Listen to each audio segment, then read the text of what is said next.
je me suis ensuite borné à LinkedIn, Twitter, Ouais. parce que concrètement, tu te noies. Euh, pff, Social media, parce que t'es déjà dedans, de par mes premières expériences. Parce que j'avais commencé à faire du proto-community management déjà à la fac. Je m'occupais d'une association de jeux vidéo. OK. Et quand c'était très cinéma, jeux vidéo. Et du coup, je m'occupais de ça. Je me suis dit, ah, c'est cool, il y a des outils, etc. On peut programmer, on peut proposer, etc. On peut créer. Du coup, c'est là que j'ai commencé à mettre le pied dedans. Et finalement, mon stage dans cette entreprise qui n'est plus aujourd'hui a confirmé la chose. Très à l'aise avec ça, très à l'aise avec ça. Et notamment du point de vue l'écriture. Ça, c'est un truc qui m'a toujours, je dirais pas passionné. On va dire que c'est un sujet sur lequel j'ai eu beaucoup de facilité. Mmh. Donc, écrire efficacement, faire des blagues, c'était la grande époque de Twitter où on pouvait faire des blagues, des mèmes, etc. Avant que les choses changent, que le monde bascule. Ouais.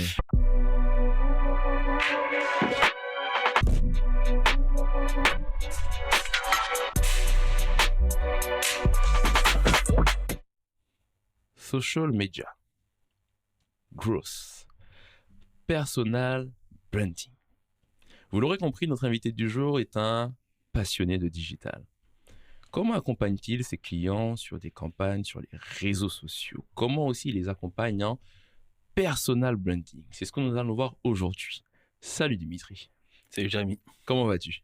Très bien, merci de m'avoir invité. Super. Écoute, moi, ça m'a fait très plaisir de te recevoir sur le podcast. Comme je te disais en off, pour moi, ça remonte à 6 ans à peu près, presque. Ah ouais, 6, ouais, peut-être 6 ans à peu près, où j'ai vu que tu parlais beaucoup, tu communiquais beaucoup sur LinkedIn. Et pour moi, tu as fait Mhm. partie de ces premiers, en tout cas, créateurs de contenu que moi j'ai regardé, que j'ai suivi, etc. Donc, c'est cool de voir, en fait, que 6 ans après, qu'est-ce que tu fais, qu'est-ce que tu es devenu, Je suis toujours etc. là, a priori. Un peu moins présent, un style un peu différent, mais je suis toujours là. Comme tu le dis, j'ai fait partie de cette vague d'espèce de renouveau de LinkedIn 2018, 2019, peut-être 2020. Mhm. Bon, à un moment, ça s'étiole, mais tu vois, c'est toujours sur une plage assez longue. Où justement, moi, j'ai plutôt misé sur de la vidéo. Généralement, on me reconnaissait parce que j'avais des vidéos avec un fond très violet, assez pop. Mhm. D'ailleurs, on m'a souvent dit, mais tu proposes des services vidéo? Ah, ok. Et non, j'ai jamais proposé en tant que tel des services vidéo. J'ai toujours été sur le social media. Ok, super. Eh ben, écoute, commençons. Déjà, retournons un peu en arrière. Le jeune Dimitri, il rêvait de quoi? Ça, c'est une très bonne question. Je vais pas dire que je suis de la génération perdue. Je vais pas faire du LinkedIn. Ok. Je rêvais de quoi? Concrètement, je me dessinais plutôt une carrière sportive. J'ai fait beaucoup de handball quand j'étais petit. Ok. Euh, J'étais plus jeune, presque ado. Je pensais faire du sport-études, ce genre de choses. Les aléas de la vie, j'ai bifurqué. Je suis arrivé en région parisienne. J'ai fait des études plutôt de lettres. J'ai fait un lycée avec une spécialité musique. Donc j'ai plutôt un background artistique, on va dire, conservatoire, musique.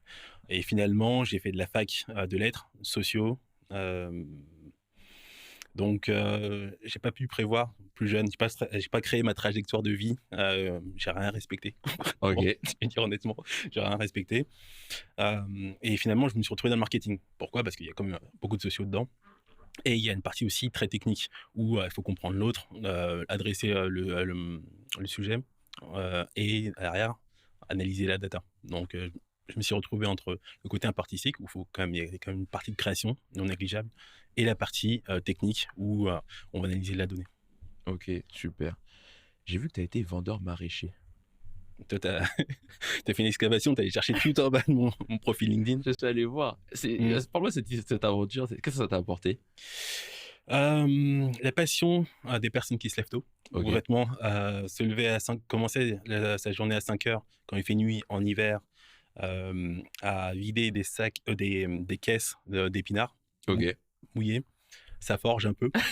Ok. Ça, c'est ma période. J'étais encore étudiant à cette D'accord. époque-là. Pour le coup, j'ai fait pas mal de jobs, notamment des jobs qui peuvent être considérés comme ingrats, mais qui finalement m'ont apporté cet aspect où j'ai pu trouver une certaine satisfaction dans les choses qui peuvent paraître basiques, typiquement vendeur maraîcher, faire un bel étalage, agencer les couleurs, faire les bonnes formes, Non pas que ma patronne à l'époque me disait de faire une forme en particulier, juste que ce soit stable. OK. Mais moi, tu vois, j'ai préféré harmoniser les couleurs, faire des formes triangulaires, ce genre de choses.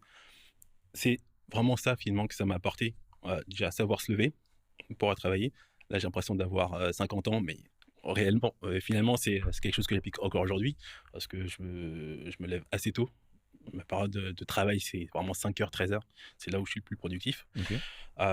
Et pour revenir à cette situation de maraîcher, même pas temporaire, j'ai fait ça pendant 2 ans, je crois, 3 ans. D'accord. Ça m'a donné aussi, donné le goût de la relation client. C'est-à-dire D'accord. que j'y connaissais pas grand-chose au départ. Alors que j'ai grandi en Bourgogne, je connaissais pas grand-chose. Hem j'ai appris sur le tas et finalement j'ai beaucoup aimé, ce rapport au client, assez direct et aussi, l'aspect, conseil. OK. Quelque chose que je connaissais pas du tout auparavant et que j'applique encore une fois aujourd'hui auprès de mes clients. OK. Ouais, c'est vrai que je fais un peu le parallèle aussi avec, moi j'ai travaillé sur on va dire un plateau téléphonique, quand j'étais aussi étudiant, avec à peu près allez, à peu près 20 appels par jour, un peu plus des fois. Et c'est vrai que, comme tu dis, je mets des guillemets, ça peut paraître ingrat pour les gens, mais je trouve que dans ce type de métier ou d'activité, en fait, tu apprends vraiment beaucoup. Tu Mmh. vraiment, parce que moi, j'ai appris, moi, j'étais très timide, donc j'ai appris, au bout d'un moment, à parler au téléphone, à comprendre aussi les gens au téléphone s'ils pouvaient, parce qu'on vendait des billets d'avion, s'ils pouvaient payer ou pas, très vite cerner le besoin, etc. Et ça m'a beaucoup, beaucoup aidé. Mais franchement, c'est, avec le recul, je me suis rendu compte. Mais c'est vrai que sur le moment, je me disais, flemme, faut aller travailler, etc. et tout. Mais Ouais. c'est vrai que ce type de, je trouve que, je te rejoins sur ça, je trouve qu'en fait, les métiers, même si aujourd'hui on est beaucoup dans des métiers digitaux, on en parlera, mais c'est vrai que c'est pas parce que c'est digital que c'est pas humain. C'est vrai que des fois, les gens font un peu cette opposition-là, si je puis dire, alors qu'en fait, c'est Mmh. très humain, parce que justement, on est à distance, des fois, c'est des visios, donc il faut beaucoup cerner l'humain, beaucoup comprendre, et c'est vrai que je te rejoins sur ça. Ouais, très clairement, on n'est vraiment pas dans une ère où, en tout cas aujourd'hui, où tout est automatisé. Hmm. L'IA peut-être un jour nous remplacera, On en parlera mais aussi de l'IA. mais en tout cas, tout n'est pas automatisé, notamment quand tu travailles dans le gros, dans le marketing. La base, c'est comprendre l'humain, adresser, le besoin. Hmm. C'est la base des bases. Si tu n'arrives pas à cerner, ne serait-ce que quand tu es par exemple en prospection, quand tu vois quelqu'un qui vient pour un problème, il faut que tu arrives à cerner le deuxième, le troisième, dans quel environnement ça s'inscrit. Si Hmm. tu as pas ça, concrètement, tu vas quoi? Vendre peut-être une offre qui paraît pertinente au premier abord et finalement ça va s'étioler au fur et à mesure et on perd cet aspect, justement conseiller dont je te Hmm. parlais, tout à l'heure. Ouais. Je sais que tu as eu aussi un temps en agence. Ouais. Euh, Qu'est-ce que ça t'a apporté aussi d'être en agent, d'être passé en agence? Pas mal de fun. Ok. Étrangement, je sais que c'est à la mode aujourd'hui, encore une fois, sur LinkedIn, dans notre écosystème LinkedIn, de dire que le CDI, c'est mauvais, que faut prendre son envol, et cetera. Et finalement, moi, c'était, super cool. Concrètement, j'étais, en master, je devais faire un stage. Du coup, j'ai été intégré à cette agence en tant que community manager, ce qui m'a permis de vraiment comprendre, ce qu'on appelle en agence, la culture des internets. Ok. Un peu psychédélique, où on va vraiment au fond des sujets, où vraiment on n'a pas de limite, on teste vraiment tout avant de le rapporter au client.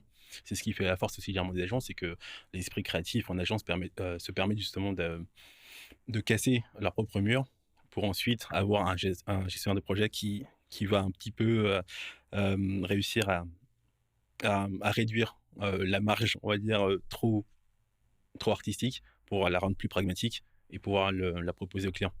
Donc, ce qui est la particularité de cette agence, qui s'appelait Useful, elle s'appelait parce que je crois qu'elle a fermé, ouais, elle a fermé il y a 2 ans, Feu, Feu Useful, c'est qu'il y avait une partie, très digitale, donc stratégie social media marketing et de l'autre côté, il y avait un côté très manuel où, on était adossé à un Fab Lab. Donc, c'est tout ce qui est, gravure sur bois, tout ce qui est découpage laser, ce genre de choses. Ok. Donc il y a un peu de programmation dedans. Il y a beaucoup de travail manuel et je trouvais ça hyper intéressant justement de pouvoir allier les 2. C'est quelque chose que j'ai compris aussi plus tard, c'est que c'est toujours important d'avoir une bonne partie de travail manuel, à côté de son activité, principale. Même si, comme tu as dit, on travaille beaucoup sur le digital. Moi, j'ai toujours besoin de faire quelque chose à côté, de la construction, de l'électronique, de la mécanique, quelque chose qui permet justement d'avoir un peu les mains dans le cambouis. Ok. Ok. Ouais, c'est vrai que j'essaie de voir. Moi, c'est vrai que je fais aussi beaucoup de sport. Je sais que toi aussi. Je trouve que c'est effectivement il y a des métiers très, je mets des guillemets, mais très sédentaires où en fait Mmh. tu peux rester devant un PC des fois presque 10 heures, etc. et tout. Et donc du coup, c'est important de bouger, tout simplement. Ouais. Et des fois aussi, je ne sais pas si ça t'arrive, pardon, des fois tu vas être sur des sujets à traiter, etc. et tout. Et puis le fait aussi de switcher d'activité, donc mentale, donc de faire autre chose, ça va faire renaître un peu ta créativité pour quand tu vas retourner dans ce sujet-là. Tu vois, moi, je pense à des sujets très techniques, moi, en code ou autre, des fois, quand je suis bloqué, ben, le fait d'aller faire une autre activité, Mmh. ça va, je pense, j'ai l'impression, hein, je ne sais pas si c'est scientifique, mais ça permet de reposer peut-être une partie de mes neurones sur cette verticale-là, de reconstruire des choses et de me dire, ah, mais en fait, c'est comme ça que je pourrais résoudre la chose, etc., en faisant une autre activité. Et je pense que c'est effectivement important d'avoir un peu ce switch d'activité-là. Exactement. Que même quand c'est une application très technique, il y a une part de créativité, parce Oui. qu'on est un cerveau encore humain aujourd'hui. Hem, ce qui me manque généralement, ce qu'on appelle la culture globalement, c'est justement aller chercher, d'autres sources d'inspiration, aller se balader, voir un écureuil, il va te proposer une solution à laquelle tu n'auras pas pensé. Bouquiner sur des sujets qui te paraissent pas forcément connexes au sujet que tu traites actuellement, mais qui au final, vont, nourrir ce dont tu as besoin. Mm. Typiquement, c'est ce qui se passe quand, par exemple, quand tu écris un script. Je sais pas, tu écris beaucoup de scripts, vidéo, mais Mhm. typiquement, c'est comme ça que tu fais de la recherche. C'est que tu pars d'une question et tu cherches, donc tu formes une hypothèse, tu cherches une antithèse et tout ce qui est entre les 2. Mm. Et c'est comme ça, finalement, que tu nourris et tu fais un truc assez conséquent. Je parle de ça parce que genre, en ce moment, je fais beaucoup de newsletters pour mes clients et je vois des parallèles assez évidents entre justement l'écriture de scripts et l'écriture de ces newsletters. Ok, ok. Euh, T'as dit que du coup, à un moment, tu étais en master, donc du coup, tu étais étudiant, tu avais des jobs à côté, etc. Mm. Avec le recul maintenant, puisque tu as quand même une certaine expérience, en tout cas au niveau professionnel, c'est quoi ton avis? C'est quoi ton avis? Question très neutre. C'est quoi ton avis sur les études par rapport à ce que tu fais aujourd'hui, pas pour entreprendre? Euh, d'un d'un point de vue purement pragmatique, mes études, techniquement, m'ont servi à pas grand-chose. Ok. Mais là, du coup, je rejoins le grand discours LinkedIn. Ne faites pas HEC, nanana. alors, J'ai payé 50 000 € par an pour rien. alors qu'ils l'ont fait, mais t'es dit Oui, de c'est pas le ça. faire. Hein. C'est pas comme moi. Ne réussissez pas comme moi. Ouais. Ne trouvez pas les bons groupes d'amis comme moi. Non, ça sert à rien. Concrètement, ça m'a permis de rencontrer des personnes qui, aujourd'hui, ne sont pas inscrites dans mon écosystème professionnel, mais qui m'ont permis d'agrandir mes horizons. Ok. Typiquement, des personnes étrangères. Il y avait beaucoup de personnes étrangères dans ma fac. J'étais à Paris 3. Ok. J'ai fait de la linguistique. Euh, Typiquement, ce sont des sujets qui m'ont aidé aujourd'hui. Et vu que j'écris beaucoup pour mes clients, je vois l'impact régulièrement. Je me dis, ah ouais, comment je fais pour penser à ça? Ah oui, c'est vrai que j'ai rencontré ça il y a quelques années. On m'a expliqué ce principe-là, ce concept. Pareil, la socio en pur, en dur. Typiquement, c'est bien de lire des bouquins. Quand tu vas faire des vrais questionnaires, l'échantillonnage sur le terrain, c'est encore autre chose. Mm. Donc, donc je ne peux pas vraiment dire que mes études m'ont servi à rien. Typiquement, le diplôme m'a servi typiquement à rien, mais il y a quelques pièces à l'intérieur qui relèvent plus de l'expérience personnelle à l'intérieur de ces études qui me servent encore aujourd'hui, qui me serviront, je pense, tout le Mm. reste de ma vie. Et comment, du coup, tu as réussi à acquérir les compétences que tu as aujourd'hui? En mettant les mains dans le cambouis, je crois que je vais le Mm. dire beaucoup, Ouais. ça, en mettant les mains dans le cambouis. Je ne suis pas quelqu'un d'extrêmement scolaire. Concrètement, j'ai fait des études parce qu'il faut faire des études. T'es pas bon élève? Élève average, moyen, standard, je passe à travers les gouttes, je fais le taf jusqu'à la ligne d'arrivée, c'est tout. Avec des facilités, mais sans se C'est forcer. ça. Je suis pas un génie, j'ai pas été un génie, j'ai pas été un cancre, j'étais average. Vraiment, il faut faire ça, j'arrive à la limite, c'est Ok. réglé. Ok. Me prenez pas la tête. Ok. Vraiment, ça a toujours été comme ça. De toute façon, je pense que ça a toujours été comme ça. Je fais le travail pour qu'on ne me prenne pas la tête en général. Ouais. Tant que ça me passionne pas, je fais le travail qu'il faut. Ok. Et par contre, si on ajoute ce côté passion, évidemment, je vais me dépasser, aller plus loin.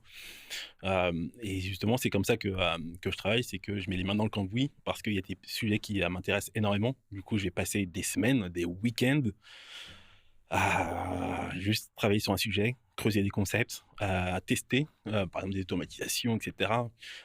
Juste parce que ça me fait kiffer. Et ensuite, c'est ce que justement j'ai proposé à mes clients et ce qui permet de réenchanter aussi parfois la relation. Ok. C'est ce qu'attendent généralement mes clients. Ils ne m'attendent pas uniquement à faire de l'écriture ou à faire du social. Ils m'attendent sur de la nouveauté. Typiquement sur un podcast. aujourd'hui, ils n'ont pas forcément les moyens d'avoir du matos, d'avoir une équipe, et cetera. Ils aimeraient pouvoir faire, une espèce de podcast chez eux. Comment, par exemple, pour intégrer l'intelligence artificielle à ça? Tu vois, du agent ou ce genre de choses. Aujourd'hui, typiquement, c'est le genre de choses, sur lesquelles je travaille pour souvent leur proposer, une manière de réaliser leur contenu plus facilement. Ok. Et ça, parce que ça, c'est super intéressant ce que tu dis, et je pense que tu touches un point, c'est réussir à... Tu sais, c'est un peu comme quand on fait avec, des fois on fait ça avec les enfants, c'est la question un peu des 5 pourquoi, où Mmh. en fait tu demandes pourquoi tu fais ça, mais pourquoi, mais pourquoi, mais Mmh. pourquoi, et puis tu as la vraie raison. Et là, ce que tu évoques, c'est intéressant, c'est, euh, on va dire, je mets des guillemets, mes clients me recrutent pour quelque chose, mais en vérité, ils attendent aussi autre chose un petit peu en plus. Et puis ça te permet aussi de te démarquer en tant que freelance, etc. Ouais. Ma question, comment tu arrives à comprendre le besoin intrinsèque qu'il y a derrière ou la nouveauté que tu peux leur proposer? Comment tu arrives à savoir que, ah ben, je sais pas, je caricature, ah, je travaille avec le client A, ah, mais potentiellement, ça pourrait l'intéresser. Comment tu arrives à amener ce sujet-là? 2 choses, je dirais. D'un côté, en simplement discutant avec le client, je travaille généralement, même, maintenant, exclusivement sur le moyen, long terme avec les clients. Donc, quand tu les as à l'année, concrètement, tu commences à cerner, les personnages. C'est des contrats de 1 an, à peu près 6 mois, 1 an, tu veux dire? Ouais, voire plus. Ok, d'accord.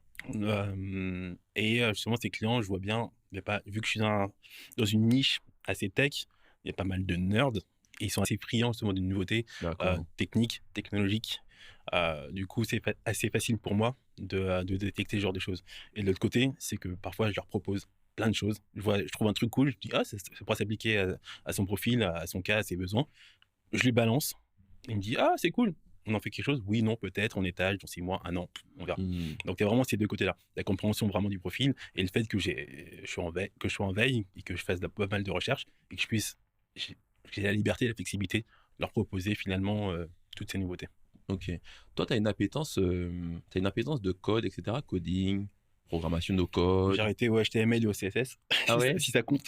C'est déjà bien, c'est déjà très bien. Non, concrètement, j'ai arrêté à la fac. Je Ok. faisais des sites, dynamiques, justement parce que ça me faisait marrer et finalement j'ai lâché assez rapidement.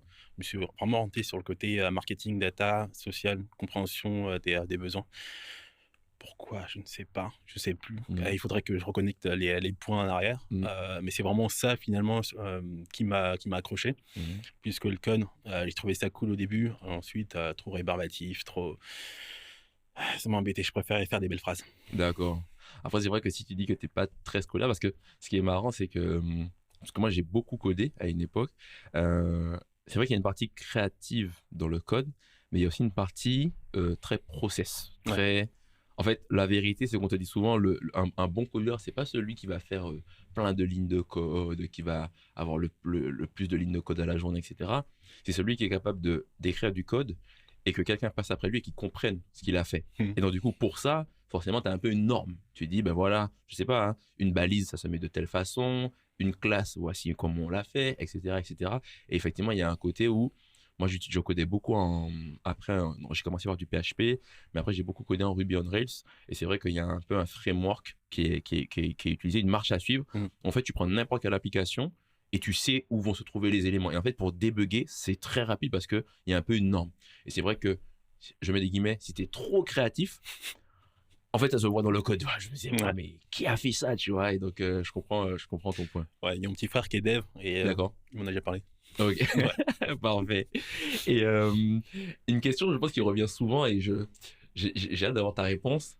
La différence entre community manager et social media manager. Parce que j'ai l'impression que des fois, c'est assimilé, des fois, c'est un peu les deux. C'est quoi, toi, ta vision de ça? Pour moi, c'est juste simplement un abus de langage, D'accord. globalement. Community manager, c'est quelqu'un qui est beaucoup plus dans l'opérationnel, qui va vraiment s'occuper des audiences, des communautés. Social media manager, c'est quelqu'un qui gère normalement, qui est un peu plus au-dessus sur le niveau de la stratégie, qui a une vision moyen, long terme. Ok. Donc c'est vraiment la différence que je fais entre les deux. Évidemment que le social media manager, normalement, est censé être capable de faire du community management. Mhm. C'est la base. Et le community manager peut avoir une vision stratégique. Mhm. C'est vraiment en fonction de ce que tu fais. Moi, je ne m'offusque pas qu'on m'appelle community manager. Concrètement, tant que les tâches à l'intérieur sont identifiées, j'ai Mhm. aucun souci avec ça. Ok. Ok. Et le type, donc, tu parlais de tes clients précédemment. Les clients que tu as principalement, c'est, donc tu disais, c'était potentiellement des clients avec une appétence technique, ou en tout cas un domaine technique. C'est ce que tu as principalement, ou majoritairement dans tes clients aujourd'hui? Je pense 100% maintenant. 100%? Ok. Ouais. Ok. Et c'est quoi justement le pain point, alors le problème que toi tu viens résoudre pour ces clients-là? Euh, c'est plus un aspect communication qui est lié au marketing, forcément, à des objectifs marketing. Mais c'est plus d'un point de vue communication. Je travaille pas mal avec des ingénieurs, Ok. des directeurs techniques, Ok. des profils qui sont justement très techniques, qui Mhm. parlent le technique à des techniciens, Ok. sans vouloir être redondant, et qui ont du mal justement à communiquer de façon plus ouverte, de façon plus hétérogène aussi, c'est-à-dire adresser des décisionnaires, apporter un peu de hauteur à leur discours, avoir un discours. Hmm. Donc, généralement, je pars vraiment d'un point zéro. Avec beaucoup de profils, je pars d'un point zéro où il y en a qui ont leur profil caché, par exemple, qui ont peur de s'exprimer. Et ils emmener jusqu'à en créer des leaders d'opinion. Ok. Super. Donc tu es un homme de l'ombre. Oui, je suis très bien comme ça. J'ai fait de la scène pendant quelques années, Ok. c'est cool. Mais concrètement, je travaille beaucoup mieux dans l'ombre. J'ai pas Ok. besoin non plus de m'exprimer sur les plateaux du monde entier et afficher mon expertise. Et justement, en sein de mon activité, ça a beaucoup changé. Autant tu m'as connu sur LinkedIn 2018, 2019, 2020, où je fais beaucoup de vidéos sur la plateforme. Aujourd'hui, j'en fais beaucoup moins, voire plus du tout. Je sais que c'est pas bien. Hmm. Mais finalement, travailler avec un réseau physique, travailler de façon plus proche, du côté conseiller, plus proche des clients, m'offre plus de business finalement que uniquement faire du contenu, essayer d'être présent et justement briller sous les spotlights. C'est intéressant, on en reparlera de un peu je mets des guillemets, mais cette stratégie un peu de contre-pied où tout le monde fait du contenu. Eh ben, guys, moi je fais pas de contenu, mais par contre, je suis en physique, je suis avec les Mm. gens, je crée des vraies connexions, etc. Donc c'est aussi super intéressant. Je te sens très passionné. C'est quoi qui te fait kiffer dans ton activité? C'est pas se voir son visage. J'ai tellement un visage Non, mais ça se sent. impassible, généralement. Ce qui me passionne de mon activité, c'est que ça se renouvelle tout le temps. Ouais. D'une semaine sur l'autre, il y a toujours un nouveau truc. Tu as toujours des nouvelles choses à proposer à tes clients, ce que je disais précédemment, ce qui fait que toi, tu te renouvelles tout le temps. Mhm. Et c'est pour moi une espèce de jeu, à la fois le côté récréatif, aussi le côté créatif. C'est-à-dire que, ok, tu as un nouvel outil, qu'est-ce que tu en fais? Comment tu l'appliques? À qui? Comment? Pourquoi? Sur quelle durée de temps? Etc. Et quelle vision tu vas avoir finalement de cet outil dans 6 mois, dans un an, et comment ça s'intègre à la stratégie de ton client. Comment tu recrées ta stratégie, comment tu l'ajustes. Euh, Bref, le côté éternel mouvement Ok. qui me passionne plus que le pur social, la fame, etc. Mhm. Et sur ton activité, donc aujourd'hui, tu es principalement seul, en tout cas, en tant que freelance, en tant que consultant. Pourquoi ce choix? Parce que tu aurais pu très bien monter une agence, faire un Mm. gros truc, etc. Pourquoi ce choix un peu, je mets des guillemets, de soloprenariat? Parce que c'est le format qui me convient. Mhm. Encore une fois, je suis pas très scolaire. Du coup, moins il y a de cadre, mieux je me porte. Aujourd'hui, je travaille avec des agents de temps en temps. Là, je travaille en équipe, pas mal de freelance, et j'ai des projets solo. En gros, j'ai un triptyque comme D'accord. ça. Pourquoi ne pas monter d'agence? Je me suis posé la question il y a 2 ans. Je me Ok. suis dit, ah ok, ça grossit, des demandes, il y a des besoins. Finalement, pareil, j'ai pas envie de me prendre la tête à monter une agence, à devoir gérer. Je te parlais en off justement de problématiques RH Mhm. dans un secteur un peu niché où tout le monde ne veut pas forcément travailler. Toutes ces problématiques-là, finalement, j'ai pas envie de les prendre. Et j'aime le côté free, vraiment free, basique. Ok. La liberté, c'est important pour toi? J'ai découvert en Ok. devenant free. Concrètement, j'ai quitté mon agence fin 2017. J'ai Ok. commencé mon activité en 2018 et je me suis posé la question. J'ai la croisée de deux chemins. Est-ce que je retourne dans une agence ou est-ce que j'explore d'autres horizons? J'ai pris la voie de l'horizon. Du coup, je me suis lancé en freelance et j'ai découvert justement moi-même déjà quelles étaient mes capacités, quelles étaient mes limites, ma vision du temps, quelque chose, Mhm. plein de genres de questions sur lesquelles je ne m'étais jamais posé au final, Mhm. parce que finalement, tu n'as pas le temps, tu fais tes études, tu vas travailler, et tu fais la vie, quoi. Mhm. En termes de day to day, je t'explique ma question ici. Il y a des gens qui aiment beaucoup les routines. Il y a des gens qui n'aiment pas les Mhm. routines. je vais pas te demander de choisir une team, mais ma question ici, c'est une journée dans la vie de Dimitri, ça ressemble à quoi? Je pense que toutes les journées ne se ressemblent pas. Un petit peu quand même? Ah ouais, quand même, quand même. Ok, donc ça ressemble à quoi une journée dans ta vie aujourd'hui? Moi, je suis le mec le plus boring du monde. Si tu veux, mon meilleur ami, limite, hein, pourtant j'ai avec ma copine, hein, Ouais. que j'aime beaucoup. Mais Attention, si tu attention. veux, ma meilleure amie, c'est mon chat. Non. Et je vais passer 17 heures par jour avec mon chat, Ah ouais. globalement. Elle est là quand tu pilotes les campagnes, Ouais, quand c'est ça. t'écris. Elle est sur le coin du bureau, elle Ah est à ouais? côté, ou sur le clavier. Ok. Elle a choisi son camp. Mais concrètement, j'ai vraiment une vie posée, standard, plutôt orientée efficacité. Je travaille généralement assez tôt le matin. Mhm. Ma plage d'efficacité, c'est 5h, 13h, globalement. Ok. Généralement, c'est toujours 5h, 13h. Sauf les week-ends, j'ai repris mes week-ends depuis un certain temps.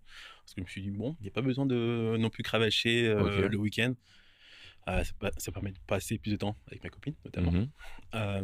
Mais généralement, je travaille de 5h à 8h, vraiment, que ce soit de l'opérationnel ou rendez-vous, 5h à 8h. Généralement, je fais beaucoup plus d'opérationnel le matin. D'accord. Et je cale les rendez-vous principalement l'après-midi, Ok. où justement j'ai le cerveau un peu moins concentré. Et sinon, l'après-midi, c'est pour aller faire du sport, pour aller voir des gens ou autre chose, Ok. hors du bureau.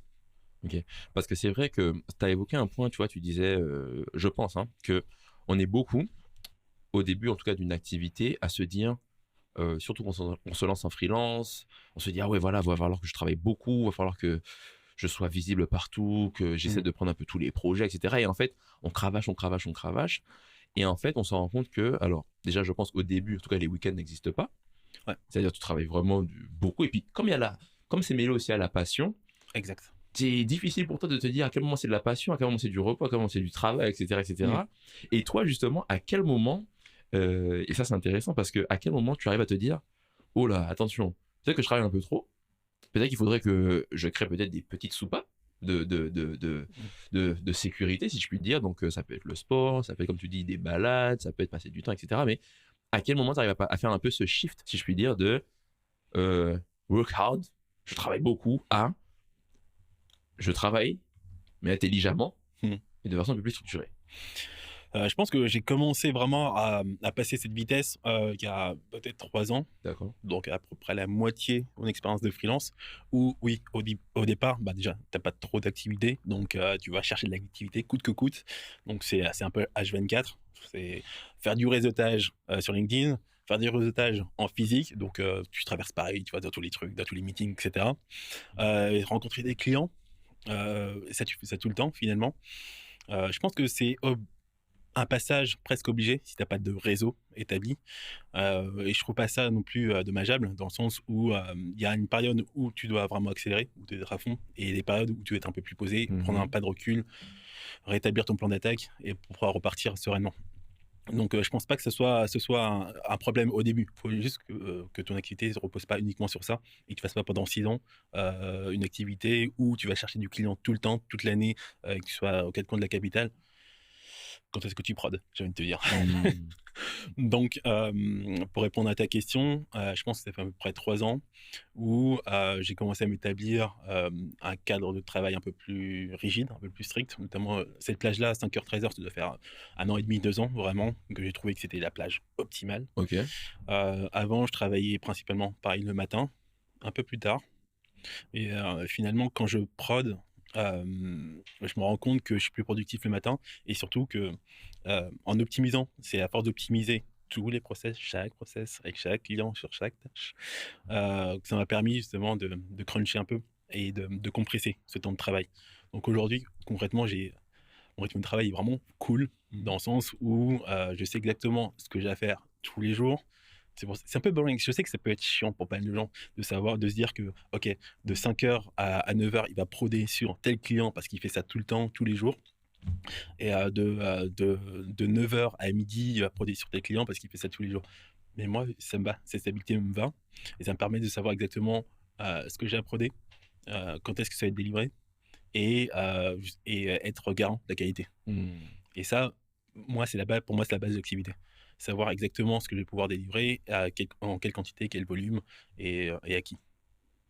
Non, je pense que c'est un bon point parce que on s'en rend pas compte. C'est comme quand des fois, je sais pas aussi si tu as vécu dans d'autres pays ou pas, mais quand tu arrives des fois, ou même quand tu vas en voyage, hein, ou quand tu restes un petit moment, quand tu arrives dans un pays, le temps de retrouver tes marques, Mmh. de reprendre tes habitudes, ça peut être un pays ou une région, hein, ça dépend, puisque peut-être qu'à la base, donc, tu sais que tu habites là, tu sais que tu vas faire tes courses à tel endroit, tu sais que Ouais, tu vas à la salle de sport ici, donc ton cerveau a déjà beaucoup de connexions, et quand tu arrives dans un nouvel endroit, ça te demande beaucoup plus de réflexion, et je pense que dans le travail, c'est un peu la même chose, c'est-à-dire que si, effectivement, comme tu dis, tu as une façon de travailler à une certaine heure, sur une certaine tâche, etc., ben en fait, ton cerveau, il s'habitue. En fait, tu rentres beaucoup plus vite dans la tâche clairement. que le fait, parce que, il y a aussi, j'ai oublié ce truc-là, mais en fait, il y a un peu un delta, c'est une loi, j'ai oublié le nom, mais quand tu switches d'une tâche à une autre, en fait, le temps que ton cerveau se Ouais. reconnecte, tu as un genre de delta que tu perds en termes de Mmh. focus et de concentration, et c'est humain, c'est comme ça, le temps que tes neurones se remettent en process et tout. Et donc, du coup, c'est super important. Mais il y a un point super intéressant. Aujourd'hui, euh, donc tu travailles en tant que social media et growth manager, donc tu gères des stratégies de croissance par les réseaux sociaux principalement. Mmh. Comme j'ai dit, moi je me souviens du Dimitri Ribal qui communique, qui est partout dans mon feed, euh, qui publie beaucoup, etc. Il y a un moment où tu as attaqué YouTube, etc. Mmh. Aujourd'hui, un peu, voire pas du tout. Et tu travailles, et tu sais, Ouais. et moi c'est ça ma question, c'est que tu sais l'importance de communiquer, Mmh. mais toi tu le fais plus. Pourquoi? Parce que d'une part, j'ai pas besoin de plus de clients D'accord. actuellement et en Ok. gros quand tu es au maximum, bah, tu pas vraiment besoin de prospecter. Ok. L'activité sur LinkedIn, pendant ces dernières années, ça a été l'objectif numéro un, trouver du client régulier, savoir qui on est, qu'on m'appelle pour telle tâche, clairement identifié. C'est vraiment l'objectif. À partir du moment où je viens de dire que cette case est cochée, je n'ai pas spécialement besoin. J'alimente régulièrement pour pas non plus disparaître dans les Mhm. abîmes de LinkedIn. Mais aujourd'hui, c'est vraiment pas mon focus principal. Mon focus principal, c'est garantir mes projets, justement, les pérenniser sur le long terme, et travailler avec mes clients, satisfaire mes clients, justement, pour faire grossir auprès de ces clients mes projets. Parce que c'est comme ça que j'ai établi finalement mon activité de freelance, et que j'ai pas besoin d'avoir 150 clients à l'année. Je vends pas des petits produits. Moi, c'est vraiment de l'accompagnement, du conseil. Du coup, je rentre par une petite porte, un mini projet. Et à l'intérieur de ces cellules, justement, bah, ces cellules vont grossir et vont créer d'autres projets de plus en plus gros. Ok. Parce qu'en fait, quand tu dis ça, en fait, en image, pendant que tu parlais, j'avais l'impression que j'étais dans Tekken ou même dans Mortal Kombat et Mmh. que tu étais arrivé à la fin du jeu, au boss de fin. C'est-à-dire que. Il y a pas de boss final, c'est ça le Ah, truc. Le vas-y. boss final, c'est nous. Ah, parce que c'est ça, parce que je me dis. Et c'est intéressant parce que tu vois, moi, j'aime beaucoup ce que tu dis sur pourquoi on fait les choses. C'est-à-dire que tu t'es dit, je communique, mais ça a un but. Le but, c'est de trouver des clients. Mmh. J'ai trouvé mes clients, maintenant je fais quoi? Est-ce que je continue à communiquer ou pas? Et j'ai l'impression que tu te dis, ben, j'atteins mon but, ben, je communique plus. Et en même temps, effectivement, alors je sais pas si tu as déjà pensé, mais il y a tout ce qui est par exemple apport d'affaires, en termes de si j'ai trop de clients, ben potentiellement, moi si j'ai un pool de personnes identifiées, ben, Mmh. je peux leur passer, prendre une commission dessus. Il y a aussi tout ce qui est, je sais pas si c'est aussi, tu as aussi pensé à ça, mais tout ce qui est par exemple, aujourd'hui tu fais beaucoup de production, donc c'est toi-même qui délivre la valeur. Est-ce que tu as pensé à des produits pour décorréler ton temps ou pas? Mais je pense que peut-être tu kiffes faire de la prod, Mmh. donc il y a ça aussi. Euh, et effectivement, je me dis, ah ben ouais, effectivement, communiquer, c'est important, mais en même temps, t'en as pas besoin, t'as des gros clients aujourd'hui. Donc bon, je sais pas aujourd'hui comment tu te positionnes sur ça, mais c'est vrai que, mais c'est vrai qu'il y a aussi un autre point, et ça aussi, je l'ai pas dit, mais en fait, faire du contenu, ça prend du temps, en vérité. C'est ça qu'on oublie souvent. C'est-à-dire que c'est du temps où tu prodes pas, donc ouais. Effectivement, c'est vrai que je pense que c'est important ouais, de gérer ce ratio-là, mais je pense que tu le gères très bien. Ouais, pour le coup, cette question, je l'ai eue, notamment, ben, il y a 2 ans à peu près, quand je me suis posé la question: «Est-ce que je monterais pas une agence?» ou je ne sais quoi, une autre entité. Au final, non, et j'aurais pu sortir des produits, comment se former au community management, comment gérer son calendrier éditorial, comment trouver des clients pour sur la partie freelance. Ouais, j'aurais pu faire ça. Mais au final, j'ai préféré me concentrer justement sur la prod, parce que c'est là où je suis pas trop mauvais, pas trop dégueu normalement, et où j'ai optimisé au maximum mon process. D'accord. Et quand tu dis, par exemple, créer du contenu, ça prend beaucoup de temps. Moi, justement, ça prend pas beaucoup de temps. D'accord. Du coup, c'est là aussi que je décorrèle ma tarification et mon temps passé. Plutôt que de me Mmh. dire: «J'ai créé des produits et je vends des produits, il faut les vendre en volume et cetera». Heu, je vends ma création, sauf que je la price différemment vu que j'ai optimisé mon processus. Ok. C'est plutôt dans ce sens-là. Ouais, je comprends. C'est plus au forfait. Puis, comme Mm. tu disais, et toi, tu utilises quel outil pour gérer, pour ta gestion de projet en général? On va faire un instant publicité. Gestion de projet, Notion. Ok. Notion, je sais pas comment on dit en France, j'ai jamais Ok. su. Ouais, Notion. Je mets tout dedans, concrètement. Est-ce que j'utilise d'autres outils? Non, vraiment Notion. Ok. Un petit Slack sur le côté quand même, parce que Ok. c'est quand même cool Pour parler d'avoir. avec les clients. Exactement. Non, plus avec les collaborateurs. D'accord, ok. Les clients, c'est par mail. Ah, d'accord, ok.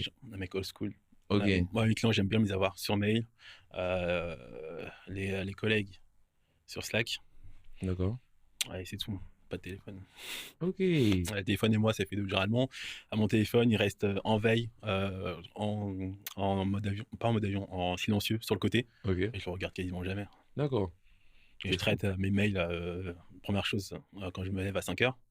Et puis 11h, 18h, c'est tout. Entre Ok. les deux, pas de mail. Ok. Et là, tu vois, tu me permets d'aller sur une question que j'avais, c'est l'importance du focus quand on fait Hmm. des choses. C'est-à-dire que, tu vois, comme tu disais, tu n'es pas très scolaire, mais en même temps, tu te tiens au courant un peu de tout ce qui se passe un petit peu, les tendances, tu regardes, je pense, un petit peu de loin. Comment tu fais pour rester focus dans ce que tu fais? Parce que tu pourrais très bien peut-être avoir une nouvelle idée, lancer un nouveau projet, faire des nouvelles choses. Oui, ça rejoint exactement la question précédente. Je me disperse pas. J'ai eu l'idée, j'ai pensé à me disperser, pardon, à me diversifier. Je crois que c'est Mhm. le terme correct. Mais non, en fait, finalement, c'est là où je suis le plus rapide, le plus efficace. Donc, ça me sert à rien de me disperser. Et peut-être qu'à un moment, si j'ai plus d'activité, j'aurais peut-être envie de m'amuser à faire ce genre de choses. Mais aujourd'hui, j'ai un process tellement confortable, Mhm. tellement efficace. Je l'ai peaufiné sur 4 ans que je ne me vois pas faire autre chose. Je préfère justement conserver du temps. Ça me permet justement de gagner du temps et le réinvestir dans autre chose, de la recherche personnelle, passer du temps avec mes copines, parce que les premières années, c'était pas vraiment ça.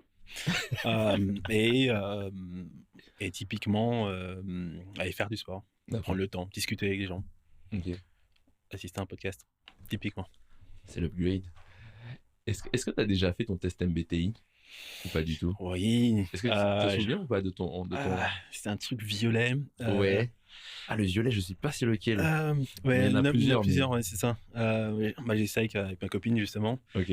Euh, Qu'est-ce que c'était? C'est un truc entre architecte et créatif, je crois, un truc comme D'accord. ça. Ça me Ok. correspondait plus ou moins, mais après, je vois c'est un peu comme l'horoscope, hein. Ah ouais? Tout le monde, tout le monde peut trouver un point Un point d'accroche. d'occurrence, hein. Ouais. Ok. C'est vrai que le test MBTI, moi je sais que c'est genre, alors je suis un peu comme toi, je suis un peu très cartésien et pragmatique, mais c'est vrai que moi ça m'avait choqué à quel point ça me correspondait vraiment sur plein. En fait, j'ai vraiment lu, tu sais, tu peux lire, je sais pas il y a combien de pages, il y a dû y avoir au moins 10 pages Mm. sur comment tu te comportes dans les relations, comment tu te comportes Mm. ceci, cela. Et je m'étais dit, ah ouais, mais là, c'est vraiment. Et puis surtout, je trouvais ça très logique, l'approche. Et c'est vrai que pour avoir lu d'autres profils, je me suis dit, non, ça, c'est pas moi du tout, tu vois. Et, et surtout, en fait, ma questionnaire, c'est que des fois, en fait, euh, tu peux le refaire à certains moments de ta vie. Et avoir un Et des fois, résultat ça différent. change un peu, tu Oui, vois. bah, finalement, c'est plutôt rassurant. C'est-à-dire que tu Mm, évolues, tu changes, tu as des perspectives différentes c'est ça. sur toutes les situations de ta vie. C'est ça. Donc, ouais, on le fait souvent avec un bon groupe de potes que j'ai. Et c'est trop marrant de voir que, ouais, des fois, ça change, etc., en fonction d'événements qui te sont arrivés ou autres, etc. Mm. C'est pour ça que j'y accorde pas trop d'importance. C'est un peu comme les tests que tu fais avec ta copine à un moment, je sais pas, elle a acheté un magazine, elle a fait ah, on fait un test, tu vois, le truc classique basique. Euh, Tu dis non 9 fois sur 10, puis la 10e fois tu dis oui, puis voilà, on s'est bien Mm. marré, basta. Ouais, ouais, ouais, ok. Et le marketing, c'est vaste, très vaste. Trop vaste. Peut-être trop, je ne sais pas, mais en tout cas, c'est très, très, très, très vaste. Euh, Pourquoi t'as choisi, pardon, le social media? Pour me borner, typiquement, c'est suffisamment vaste comme ça. Et je me suis ensuite borné à LinkedIn, Twitter, Ouais, parce que concrètement, tu te noies. Social media, parce que t'étais là-dedans, de par mes premières expériences. Parce que j'avais commencé à faire du proto community management déjà à la fac. Je m'occupais d'une association de jeux vidéo. ok. Et quand c'était très cinéma, jeux vidéo. Et du coup, je m'occupais de ça. Je me dis: «Ah, c'est cool, il y a des outils et cetera. On peut programmer, on peut proposer et cetera, on peut créer». Du coup, c'est là que j'ai commencé à mettre le pied dedans et finalement, mon stage dans cette, entreprise, qui n'est plus aujourd'hui, a confirmé la chose. Très à l'aise avec ça et notamment du point de vue l'écriture. Ça, c'est un truc qui m'a toujours, je dirais pas passionné. On va dire que c'est un sujet sur lequel j'ai eu beaucoup de facilité. Mhm. Donc, écrire efficacement, faire des blagues, c'était la grande époque, de Twitter où, on pouvait faire des blagues, des mèmes et cetera, avant que les choses changent, que le monde bascule. Ouais. Et du coup, il y a le côté à la fois fun, mais avec un objectif derrière. C'est ça qui m'a beaucoup plu, notamment dans mes premières expériences. C'est que comment on fait pour, agréger une communauté avec, ses différents points, d'accroche, la fédérer, Mhm. apporter du fun, de la précision, de la technique, parce que je travaillais pour, Sony Mobile, qui Ok. n'existe plus, je crois, actuellement. Pareil, je vois que GI parce qu'il y a pas mal de choses qui disparaissent au fur et à mesure. Ok. Et, derrière, avoir des objectifs quand même, marketing, de vente. Hmm. Donc c'est ça qui va vraiment intéresser. Comment arriver à la confiance des deux et faire, finalement du marketing slash communication, intelligent. Ok. Parce que c'est vrai que dans le marketing, moi, j'ai toujours vu un truc, puisque j'ai eu la chance d'être dans des équipes techniques et dans des équipes marketing. Euh, c'est vrai que la partie technique, si je puis dire, donc, tu vois, j'ai beaucoup évolué dans le produit ou même en tant que dev. C'est-à-dire que, je sais pas, il y a un outil technique, il y a une fonctionnalité à développer, ben, il y a un sprint agile qui est fait, donc de deux Mmh. semaines ou 3 semaines, peu importe. Et puis du coup, à la fin, tu as cette fonctionnalité qui est développée. Le marketing, là où c'est difficile, c'est que, là où c'est difficile, en tout cas, c'est plus, je dirais pas subjectif, mais c'est plus difficilement des fois malléable. C'est que tu sais que tu dois communiquer, tu sais que tu dois faire, imaginons le contenu. C'est un peu toujours cette question qui revient un peu de l'attribution. Mmh. C'est quel est l'impact de ce contenu dans une vente qui a eu lieu, par exemple. Ouais. Parce que tu vois, des fois, je sais pas, la personne va voir ton contenu le lundi, mais elle va acheter que dans 3 à 4 semaines. Mmh. Donc, comment tu sais que c'est le contenu du lundi, etc. Tu vois, comment toi, tu arrives aussi à répondre à ces questions-là en faisant prendre conscience, parce qu'on sait que c'est important de le faire. Mais comment tu arrives justement pour tes clients à leur expliquer que, effectivement, faire du contenu, etc., ben, ça a quand même un impact sur le ROI, ça a quand même un impact sur les ventes, etc. C'est quoi le discours que tu arrives à adopter par rapport à ça? Je décorrèle, ce qui est la partie notoriété pure, organique, avec, des campagnes, que ce soit organiques ou payantes. Ce qui est une notoriété organique, c'est quelque chose qui est très difficilement, adressable. On le voit au niveau des perfs au fur et à mesure. Moi, ce que je pense, c'est l'engagement. Donc, ce qui est potentiellement le taux de clic, Ok. sur leur publication. Et de l'autre côté, quand on part en campagne, bah, tu traques absolument tout. Hmm. C'est bien plus simple, tu traques absolument tout. Notamment, aujourd'hui, c'est très simple, même sur des campagnes organiques, de mettre de l'UTM ou autre, pour pouvoir traquer et voir justement qui clique quand, pourquoi. Tu peux expliquer c'est quoi UTM pour l'audience? Euh, UTM, qu'est-ce que ça veut dire déjà? Il y a tracking pour T, je sais même plus ce que ça veut dire. Ou peut-être dire URL tracking management ou quelque chose comme ça. Ouais, ça doit être ça. C'est un lien traquable. Ouais. Ok. Un lien Ouais, traquable. en fait, c'est un lien où en fait on rajoute. En général, vous avez une URL et puis après il y a un petit point d'interrogation. Et Mhm. après le petit point d'interrogation, justement, Il en y a fait, vous égal. rajoutez des.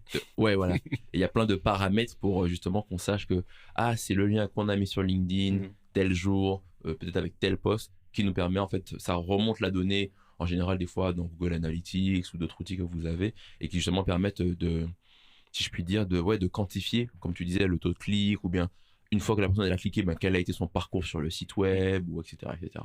Donc évidemment, c'est super important de traquer. Donc ouais. Euh, donc aujourd'hui, tu vois, tu parlais de...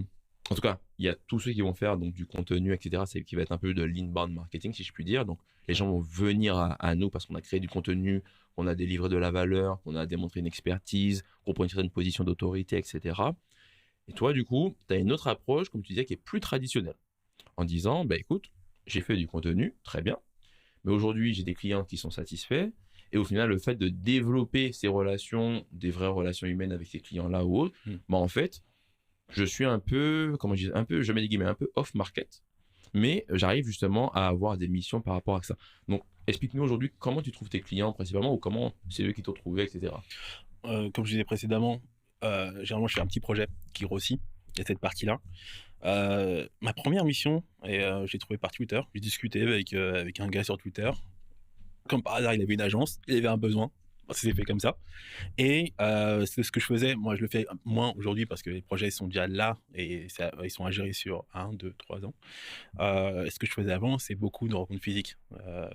Je sais plus dans quel épisode, tu parlais du fait que tu allais régulièrement l'après-midi à la Felicita justement pour rencontrer des gens. Mhm. Bah, typiquement, moi je le faisais à la Felicita en soirée, pas l'après-midi, Ah, mais typiquement il y a des événements où on va rencontrer des personnes qui sont dans des domaines totalement différents. Il y en a qui sont dans le domaine, du CBD par exemple, il y en a mhm. qui sont, dans d'autres domaines.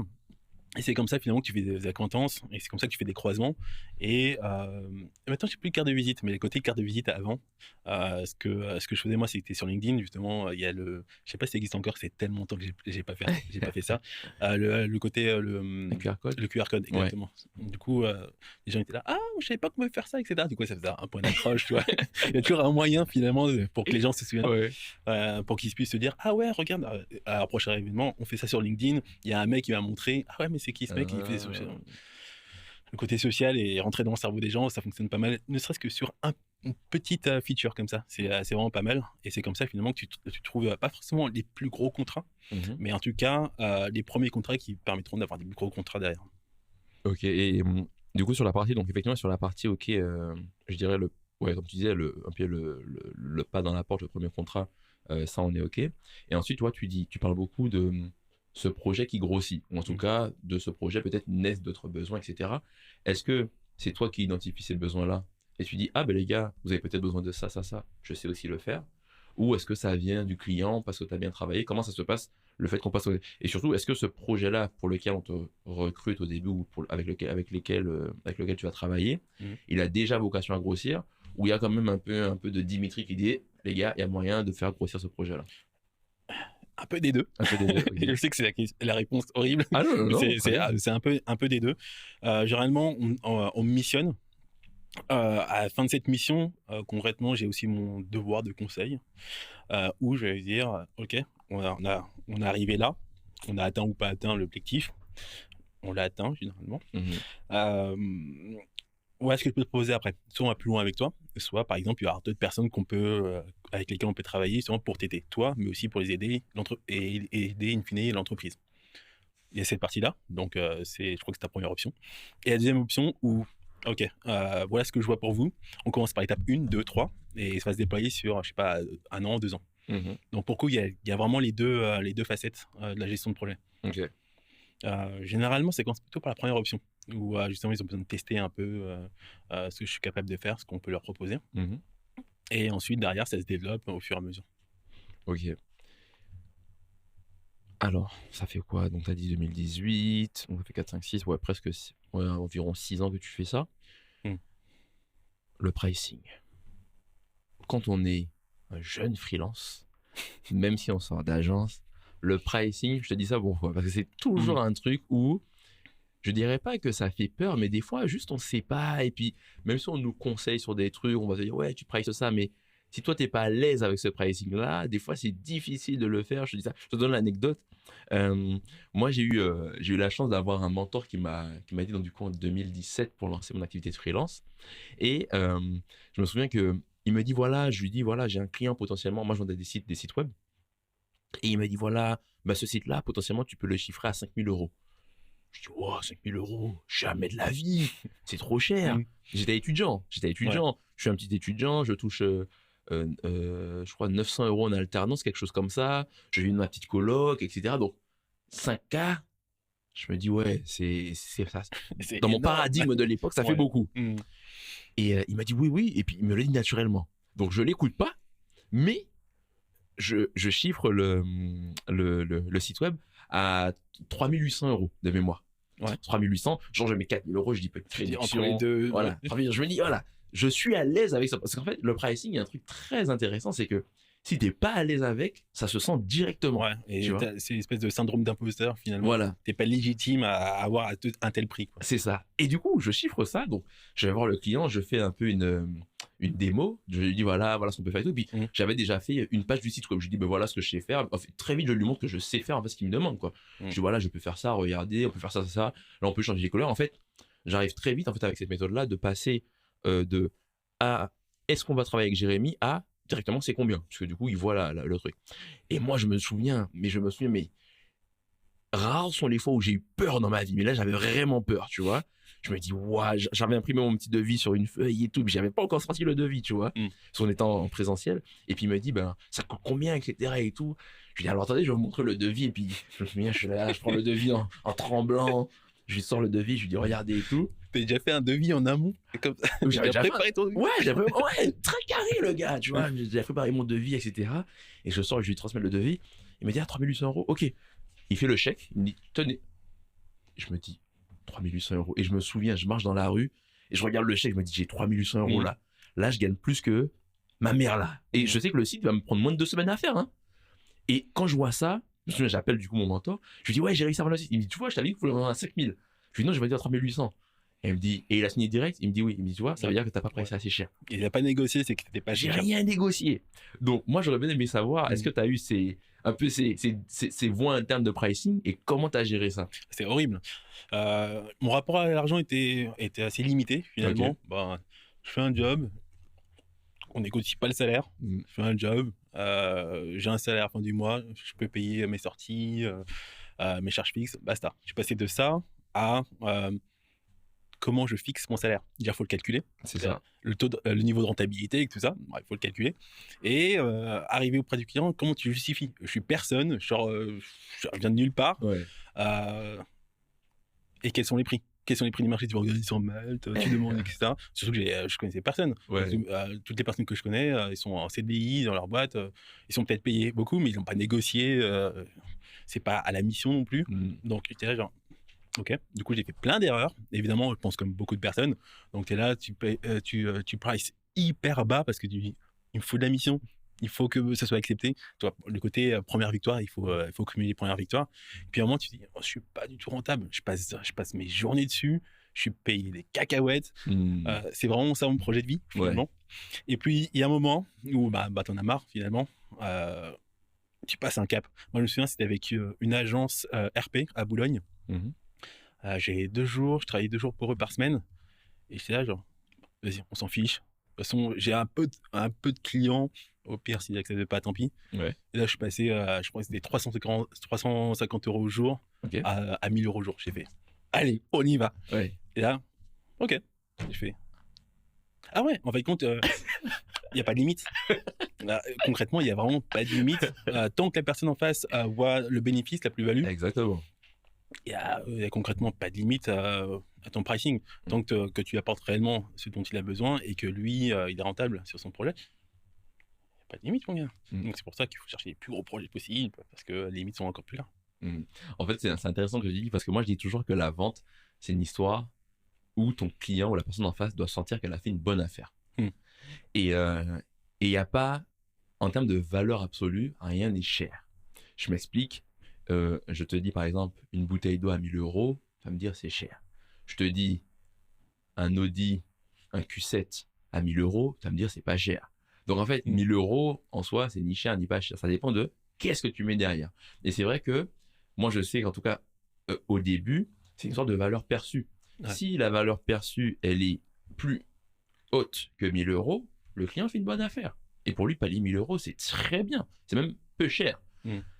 Inversement, si effectivement ta valeur perçue elle est en dessous, c'est difficile. Et en général, les clients, et je ne sais pas si toi tu as fait cette erreur ou cet apprentissage au début, mais quand tu prends un peu tout type de client ou Tu vois venir, ouais. tu prends ce qui passe, moi en tout cas par expérience, les gens qui payent le moins, c'est les plus embêtants. Ouais, Pour rester très poli. Ils en veulent un maximum pour rien du tout. Généralement, leur objectif, c'est rien du tout. C'est ça. Et pourquoi en fait? Parce qu'en fait, le petit billet qu'ils ont sorti, c'est beaucoup pour eux. C'est ça. Donc ils se disent non, non, non, j'en veux pour mon argent, Eux, tu vois. ils sont tout juste à leur seuil de rentabilité. Et du coup, Exactement. c'est même pas un investissement, c'est presque la perte pour eux. C'est vrai, c'est vrai, c'est vrai, c'est vrai. Ok. Donc tu disais aussi, donc j'aurais bien aimé qu'on aborde aussi le point des méthodes de travail avec tes clients. C'est-à-dire que tu disais effectivement que toi, tu avais tes clients, en tout cas, la communication se faisait beaucoup par mail. Ouais. Donc, tu disais collaborateur, autre freelance Slack, et puis après, gestion de projet, donc sur Notion, etc. Est-ce que tu as, parce que tu t'expliques que tes contrats, en tout cas, c'est des contrats très longs, donc 1 an, peut-être, voire plus, tu disais. Comment tu gères un peu, je dirais, est-ce que si tu gères est-ce que tu as une communication à la semaine avec tes clients? Est-ce que tu as une communication peut-être à la tâche? Comment tu gères en fait cette gestion de projet quotidienne avec tes clients? Est-ce que tu fais une réunion par semaine ou en début de semaine ou à la fin? Est-ce que tu fais des sprints comme on fait en méthodologie agile en disant Mm. ben, voici ce sur quoi je vais travailler sur les 2 prochaines semaines et donc du coup après ça va faire X, Y, Z, etc. Pour le coup, j'ai une approche marketing assez classique, typiquement de l'agence. Il y a une stratégie. Dans cette stratégie, il y a forcément un échéancier. Ok. Donc on sait où on en est. On s'en tient à cet échéancier généralement. On ajuste au fur et à mesure, notamment l'intérêt de Notion pour pouvoir ajuster au fur et à mesure. Et on fait des points. Ça dépend des projets, ça dépend des clients, par quinzaine ou même trimestriel. D'accord. Ah ouais. C'est beaucoup de prod. Du coup, c'est pas D'accord. mal de volume. Il n'y a Ok. pas besoin d'être là tous les jours, genre, alors, il manque un truc, il manque une virgule, etc. C'est beaucoup de prod, notamment pour Twitter. Typiquement, j'ai des profils où il y a quoi? Il y a 40, 50 tweets par semaine. D'accord. Du coup, c'est vraiment de la prod volumique. Donc, non, on n'est pas, sur du contact quotidien. Clairement pas. Je pense que j'ai pas de contact quotidien avec aucun de mes clients. Ok. C'est ce qui me permet justement de travailler sur mes plages horaires, mes cases. J'ai justement des collaborateurs qui me disent ah ouais, t'arrives à travailler en plage horaire, parce que mon téléphone, je le consulte pas, je Mhm. travaille sur cette plage horaire. Généralement, quand les gens sont pas encore au travail ou levés ou je ne sais quoi, ça, je suis tranquille. Après, oui, l'inconvénient, c'est que oui, je suis pas hyper flexible l'après-midi, c'est-à-dire que tu m'appelles à 15h30, pas sûr que je te réponde, parce que je Mhm. serai au sport, je ferai autre chose, quoi. Ok. Ok. Ok. Ok. Non, super, super intéressant. Est-ce que euh, il y a des moments dans tout ce que depuis 6 ans où tu t'es dit vraiment j'ai envie de tester autre chose, un virage, je sais pas à combien de Mhm. degrés, où tu as toujours gardé ce flow-là. Ce flow-là de dire non, c'est le social media, c'est ce qui m'intéresse, c'est ce que je kiffe. En réalité, le social media, c'est vraiment, je sais pas si c'est vraiment quelque chose que je kiffe, ou est-ce que c'est vraiment une passion pour moi? C'est juste quelque chose dans lequel j'évolue facilement, qui me stimule quotidiennement. Moi, c'est un taf. Ouais, C'est un taf hyper cool, certes, mais ça reste un taf. Si tu me dis demain, tu peux être rémunéré correctement et tu choisis ton activité, n'importe laquelle, je ferai sûrement de la vidéo. Très clairement, je ferai d'accord. très clairement de la vidéo. Ok. Moi, c'est vraiment le truc qui me passionne le plus, c'est le côté créatif. Je dirais pas qu'aujourd'hui que je suis un créatif refoulé, mais c'est vraiment le côté créatif, les, les belles images, Hmm. les angles, les idées. Ok. Par exemple, tu me, en ce moment, il y a par exemple Dune de Villeneuve. Pour moi, Tu je l'as peux vu? regarder ça toute la journée. Je n'ai pas encore regardé le 2. Ah, J'attends de tout le faire monde ça en parle, hein? en IMAX, là. J'essaie Ouais. de faire ça. J'essaie de convaincre ma copine aussi d'y aller. Mais typiquement, voilà, le 1, je le repasse. Ouais. Je repasse avec le casque à fond Ah ouais. ou des enceintes à fond. Je suis là, genre, ouais, tu vois, c'est beau. Pour moi, typiquement, c'est le genre de choses que je trouve hyper inspirant. Hmm. Je suis beaucoup moins fan des petites vidéos, je sais, qui peuvent fonctionner sur LinkedIn, très pragmatiques, Ouais. notamment ce que fait, qui peuvent être aussi créatives, l'agence Splash, je sais pas si tu vois, Ah oui, je vois un peu, ouais. où justement ils font pas mal de vidéos un peu créatives. Ça m'inspire pas. D'accord. Typiquement, c'est peut-être efficace, mais Hmm. ça m'inspire pas du tout. Ouais, je vois ce que tu veux dire. C'est un peu comme la plupart des posts que je vois sur LinkedIn. La plupart du temps, c'est efficace parce que c'est la même formule. Hmm. Que j'ai atteint cet objectif, comme vous pouvez le faire, basta. Hmm. C'est pragmatique, c'est pas inspirant du tout. Hmm. C'est pour ça qu'il y a une petite mouvance. J'ai 2-3 copains qui sont pas mal sur YouTube. Il faudrait que je m'y remette. Qui officient sur YouTube et qui développent une esthétique assez particulière, un peu différente justement, du côté soit MrBeast, hyper efficace, gros Hmm. entertainment, ou l'autre côté hyper pragmatique, comme, je sais pas, Anton BM. Ah oui. Ok.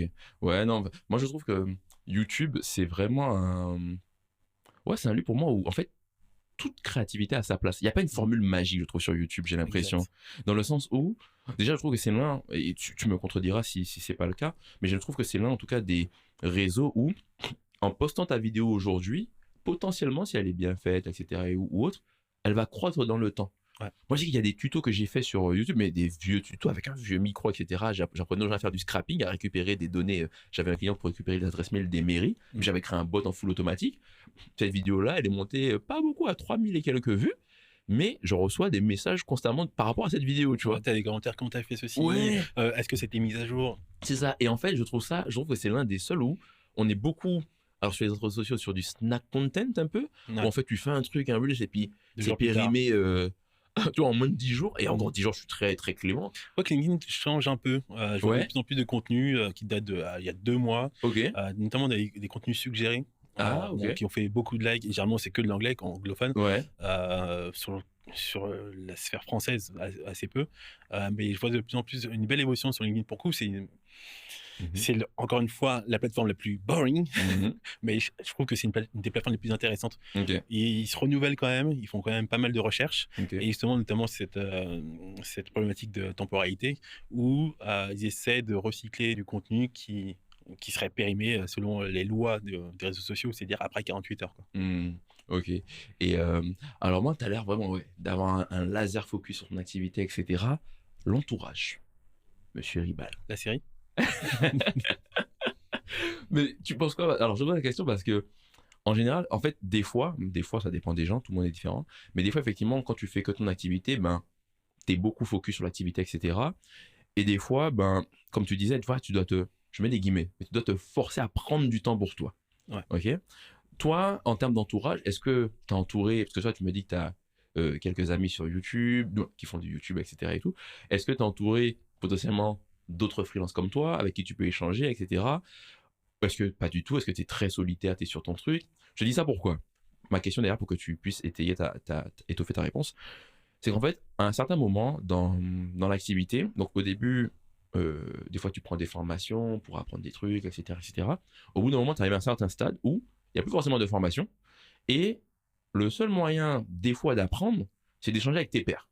Ouais. Tu vois, en fait, c'est quand tu vas échanger avec une autre personne qui va te dire, ah, mais moi j'ai eu tel problème ou j'ai rencontré tel truc, et puis toi aussi tu vas lui donner en retour des trucs, tu vas commencer à te nourrir de ça. Moi, je me rends compte, en tout cas aujourd'hui, mon plus gros vecteur d'apprentissage, c'est les gens qui m'entourent.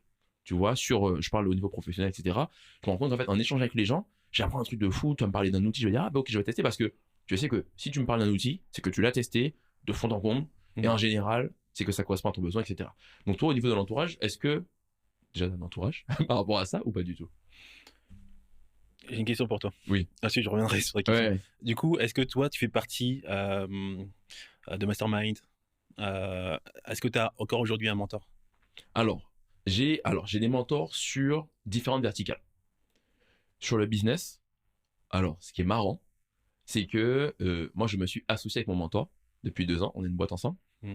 Donc, effectivement, je continue d'apprendre beaucoup sur certains éléments. Et par exemple, j'ai un autre. En fait, alors, ça dépend des personnalités. Moi, j'ai une personnalité où j'aime beaucoup les gens qui sont très directs avec moi. Mm. C'est-à-dire que si je fais un truc qui est nul, tu me dis, Jérémy, c'est nul. Et j'ai aucun souci à l'accepter. Et j'ai Ouais. aucun souci. En fait, ça me fait même plaisir quand tu me dis ça parce que je me dis, la personne, elle prend le risque de me dire, c'est nul, Jérémy. Et j'aime beaucoup ça, tu vois. Et donc, du coup, j'ai un autre mentor à qui je pense là, tu vois, qui n'habite même pas en France. Mais, alors, c'est un millionnaire. Et lui, quand on fait des visios, etc., parce que tu vois, ce qui est intéressant avec le mentorat, beaucoup de gens pensent que c'est juste quelqu'un qui est très loin, etc., très haut, etc., et à qui tu vas demander des conseils, qui va te répondre.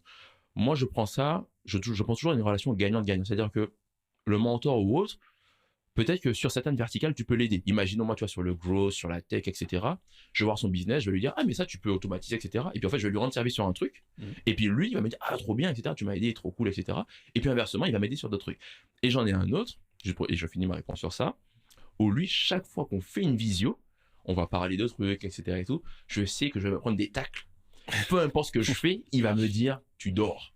Il va me dire, tu perds du temps. Il va me dire, mais t'es pas en train d'exploiter tout ton potentiel, tu vois. C'est un motivateur. C'est un motivateur. Et chaque fois que je ressors de là, C'est un peu comme si, tu sais, c'est comme à l'époque. Alors, je sais pas pour toi, mais moi, dans mon éducation, c'est comme quand t'es petit, ta mère t'a donné, elle t'a mis un beaucoup de pression, et tu te dis, waouh, c'est chaud. Mais en même temps, tu t'es dit, ouais, mais c'est bénéfique, tu vois. Et donc, Mmh. du coup, voilà. Donc, effectivement, moi, je continue d'avoir des mentors sur ça. Ouais, c'est intéressant. Pareil, je me suis posé beaucoup de questions. Mhm. Quand on a le temps, on peut se poser des questions. Ouais, Hem, j'ai eu un mentor pendant un moment, pendant, je pense 6 mois, 8 mois, quelque chose comme ça. C'est entre 2020 et 2021 ou d'accord. 2019-2020, je sais plus. Au final, c'est pas forcément la formule, qui me convient. Je préfère la formule entourage. Ok. On va l'appeler comme ça, on va faire un paquet et puis on va vendre un produit qui va s'appeler entourage. Où justement, ça me permet d'agréger des profils très hétéroclites, Mhm. hem, un peu artistiques, beaucoup plus, pragmatiques, marketing, heu entre les 2. Ce qui me permet justement de switcher ma casquette. Parfois, je suis mentor, parfois je suis mentoré, justement, à Mhm. l'intérieur. C'est ça que je trouve intéressant. Par contre, l'inconvénient que j'ai aujourd'hui, c'est que j'ai, une tranche d'âge et des types d'activités assez homogènes. Donc j'ai pas, par exemple, un mentor millionnaire qui me permet de bénéficier justement de toute son expérience et moi lui apporter, je vais dire un vent de fraîcheur ou de réactualisation, Mhm. justement. Je pense que c'est la brique qui manque aujourd'hui. Mais j'ai quand même, on va dire, un petit entourage, même si sur 2023, je l'ai négligé. Ah, J'en suis désolé. ah, J'ai quand même négligé. On m'envoie des messages, ouais, on se voit, etc. Et puis moi, je suis, non, je travaille. Je travaille. ah. Sur 2023, j'ai beaucoup trop privilégié le travail. Autre chose, j'ai du mal à privilégier le côté social. Et D'accord. comme tu disais, avoir ses soupapes, garder du temps pour autre chose. Sur ces 2 dernières années, je me suis astreint à aller au sport, ce qui est une première pour moi quand même. Euh, Pareil, parce que c'est cyclique, c'est processé, tous les mêmes jours, ouais, tout le temps, ouais, c'est toujours les mêmes jours, au même endroit, mes exercices sont calibrés, c'est processé. J'ai le côté un peu machine. Alors que rencontrer les gens, c'est nourrir une discussion, avoir une la veille non technique, non nichée, non spécialisée, non pas forcément professionnelle. Et c'est cette partie-là aujourd'hui qui manque. D'où le côté aussi, le côté mentoring qui, lui, peut être à l'extérieur justement de mon écosystème. Ok. Tu te considères quoi comme introverti ou extraverti? Ça dépend, il y a 2 versions. Il y a une version que ton cercle connaît et Ouais. l'autre?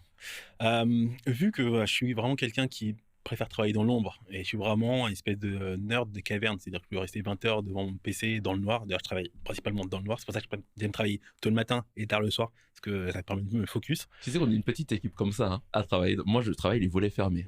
Pareil, Ouais. ouais, à ma copine, pas très calme, mais c'est pas grave. Mais et ça me distrait vraiment. Quand je Ok. vois la lumière du jour, bah, j'ai plus envie de travailler. C'est Ouais. vraiment étrange. C'est pour ça que je préfère l'hiver, on va dire, pour Hmm. travailler. Dès qu'il est 10 heures là et que je vois la lumière du jour ou que Ouais. je dois ouvrir parce que j'ai une visio ou un truc comme ça, je suis là genre après la visio, j'ai plus envie de travailler. Ouais. Alors qu'avant, j'ai pu faire tomber toutes les tâches. Bref, c'est encore un C'est un autre truc sujet. de fou, C'est hein. encore un sujet, mais Ouais. ouais, l'avantage d'être free, c'est que tu peux travailler de cette façon. Mhm. Mais du coup, qu'est-ce que je disais? J'étais sur quoi déjà? Façon de travailler, heu, Non, tu disais comment tu travaillais. Après, on a parlé de l'entourage. Tu m'as dit que tu l'as un peu négligé. oui, très clairement, j'ai négligé, mais je vais faire des efforts cette année. Donc Ok. ah oui, on est passé sur le côté, faire du sport, Hmm. très processé. Ça fonctionne très bien pour moi. Ok. Ok, ok, ok. L'IA, t'en penses quoi? Parce que toi, tu fais beaucoup de contenu. Mmh. Ouais, beaucoup de contenu écrit. Je pense que le contenu écrit, c'est. Alors, l'IA est venue en tout cas apporter une brique dedans. Qu'est-ce que tu en penses aujourd'hui? Une Un brique parpaing, massive. un parpaing. Un parpaing. Ok. Toi, tu en penses quoi aujourd'hui dans ton activité? Moi, par exemple, typiquement, je sais que c'est vraiment venu comme un assistant sur pas Mmh. mal de choses. Ça m'a beaucoup aidé sur même des fois de la réflexion. Encore faut-il faire un bon prompt, bien le nourrir, etc. Mmh. Toi, t'en penses quoi aujourd'hui de l'IA par rapport à ton activité ou même au quotidien? Et bénédiction ou malédiction? Ça pourrait être une vidéo YouTube, ça. Très clairement, je pense qu'il y en a déjà eu, Ah plein ouais. là-dessus.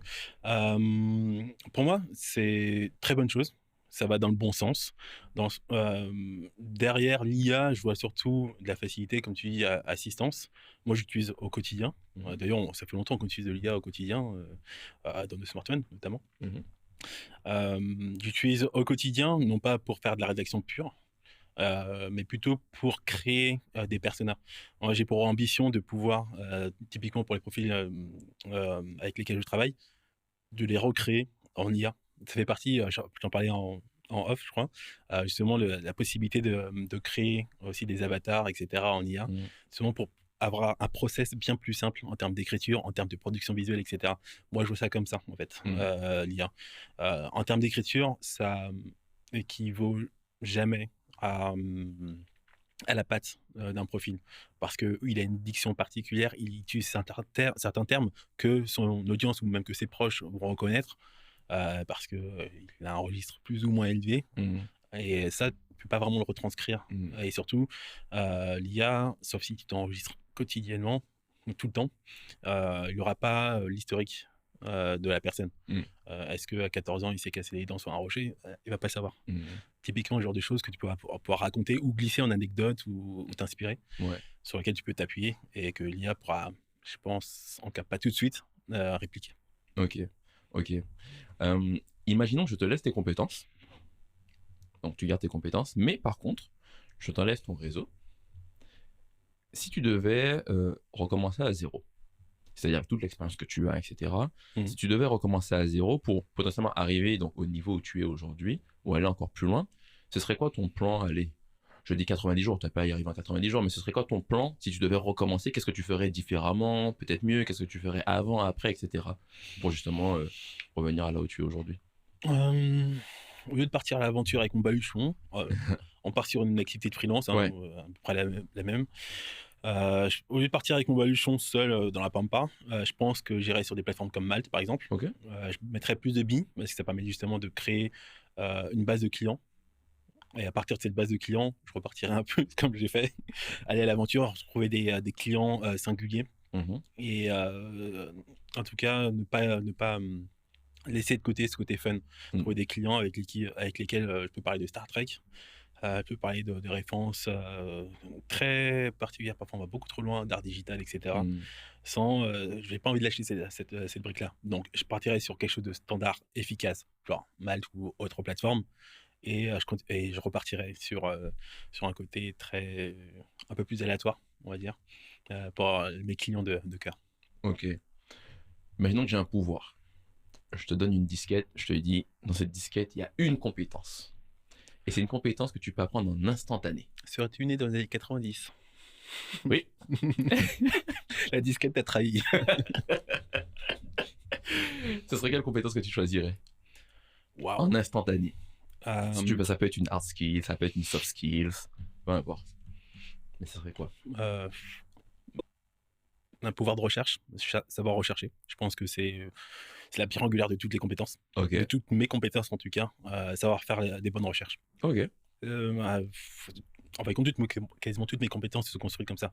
En réussir à trouver les bonnes sources, parler aux bonnes personnes, Mmh. heu, pour moi c'est la recherche et je me rends compte qu'il y a beaucoup de personnes qui ne savent pas rechercher correctement. Je parle pas uniquement de tuer du booléen sur Google. Mmh. C'est chercher la bonne information, se bouffer 30 pages de documents techniques pour justement extraire, la moelle, faire de la recherche, réellement. OK. Et comment toi, tu continues de te former aujourd'hui? Est-ce que tu es plus, vidéo YouTube ou même un gros, rapport de recherche? Est-ce que tu es plus livre? Est-ce que tu es plus podcast? Comment tu continues de te former aujourd'hui? Podcast pour le côté plus léger, D'accord. plus simple. Ça veut pas dire qu'il y a pas d'informations dedans, mais simplement que c'est plus agréable à Mmh. consommer. De par, mes activités clients, je consomme beaucoup de documents techniques, D'accord. donc je suis toujours, en veille, sans même ouvrir le feedly. OK. Beaucoup de documents techniques, que ce soit, IA, stockage, heu, tout plein, tous mes, sujets clients finalement. Mmh. Donc ResearchGate, je connais très bien, par OK. exemple. Tu veux expliquer Hem, c'est quoi pour les gens? S'il y en a qui connaissent pas peut-être? ResearchGate, c'est un site internet, qui permet de déposer toutes des recherches, scientifiques, techniques, sociales, il y a tout. Il y a vraiment tout dessus. Il y a une formule payante, il y a certaines choses qui sont payantes, qui sont derrière un wall, mais il y a beaucoup de ressources gratuites et pour moi, c'est hyper important de voir ce type de ressources. presque plus que Wikipédia. Wikipédia, c'est une espèce de condensé, on Ouais. remet les sources à la fin. Hmm. Je préfère me taper du ResearchGate, même passer 1 heure et demie à bouffer à 50 pages, Mm. plutôt que juste m'en tenir uniquement à Wikipédia. Franchement, ResearchGate, pour moi, c'est l'un de mes meilleurs sites parce que c'est la granularité d'informations que tu peux aller choper. Et des fois, tu vois, il y a des gens qui vont faire des débats sur des trucs, mais tu sens que tu lis juste un truc de ResearchGate et tu as assez de contenu et d'informations pour justement débattre ou apporter pas mal d'informations. Donc, ouais, très, très, Exactement. très, très important. Bah, typiquement, là, j'ai écrit une newsletter, c'était un rapport luxe, retail, expérience client, slash IA. Ok. Ça va être long. Et il y avait énormément d'informations, notamment une donnée sur la Gen Z italienne et leurs appétences. Ils disaient justement que RSE était hyper important dedans. Ok. Et genre de truc, tu trouveras nulle part, sauf Exactement. si tu épluches les pages. C'est ça. C'est le moyen. Ok, super intéressant. Écoute, j'ai envie de t'offrir ça. Je te Ah. laisse ouvrir et regarder ce qu'il y a à l'intérieur. C'est brandé. C'est brandé. C'est soft. T'inquiète, il n'y a pas de piège.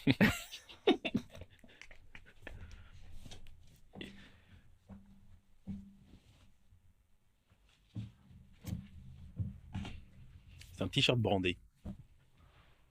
Et tu sais que je mets 99% des t-shirts noirs. C'est vrai? Ouais, 99% des t-shirts Mais noirs. on est beaucoup à faire ça en plus. Hein. Moi, j'habite quasiment presque en noir tout Je le crois temps. que c'est le choix de la simplicité, hein, de Ouais, l'efficacité. T'es pas à la revue, elle est gris.